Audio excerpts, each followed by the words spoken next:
Tip Top English Learning Nugget Cultural Differences Part 2. Where's the fridge? And my air conditioned closet.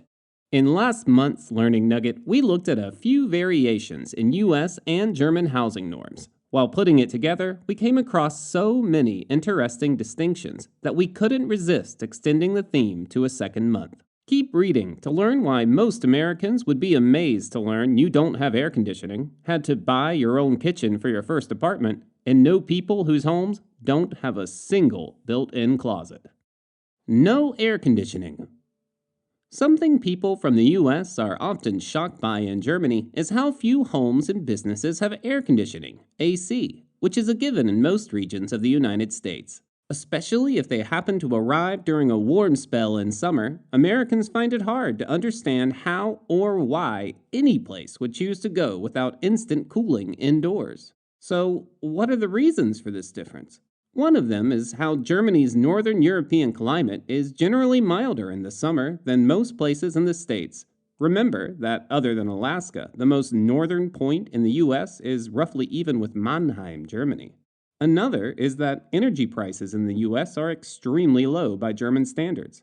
In 2021, US homes used around 886 kilowatt hours of electricity per month, whereas German homes used a little under 300 kilowatt hours per month in 2022. Despite that huge difference, average monthly bills in both countries came out to roughly the same amount, around 120 euros. And those prices, as well as some differences in traditions and regulations, lead to another reason German homes can get by without AC while it's almost unthinkable to many in the States. People in the two countries build their homes very differently. Most modern German houses are made of thick stone blocks that insulate well and maintain internal temperatures for long periods. So when Germans open their windows to cool down their homes in the evenings, nights, and mornings, that coolness sticks around as the temperatures outside rise. US homes typically have thin wooden walls filled with artificial insulation that doesn't maintain temperatures as well as stone. When it gets warm outside, that warmth quickly finds its way inside. Without AC, being indoors in the many places in the US with typical summer temperatures over 30 degrees Celsius and high humidity would be extremely uncomfortable.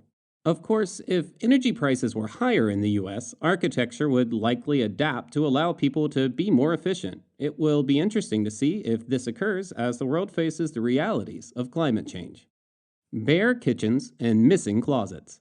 It's not just the absence of AC that will catch Americans' attention in Germany. If they were looking at homes for rent or sale, they'd probably be mystified by the empty kitchens and lack of closets. In the United States, it's normal for houses to be rented and sometimes even sold with finished kitchens that include all major appliances. So, when Americans walk into completely bare kitchens in German rental apartments and homes for the first time, it's a huge surprise to learn that they're expected to have their own refrigerator, oven, and stovetop, not to mention counters and drawers, too. And after Americans get over the empty kitchen, they'll start wondering where the closets are. U.S. homes typically have closets in bedrooms, hallways, kitchens, laundry rooms, and elsewhere that offer built-in storage spaces for things like clothes, bed linens, and cooking needs. Again, having to buy wardrobes or other pieces of furniture just to hang up shirts or store bed sheets is a surprise cost to many Americans looking for a place to live in Germany.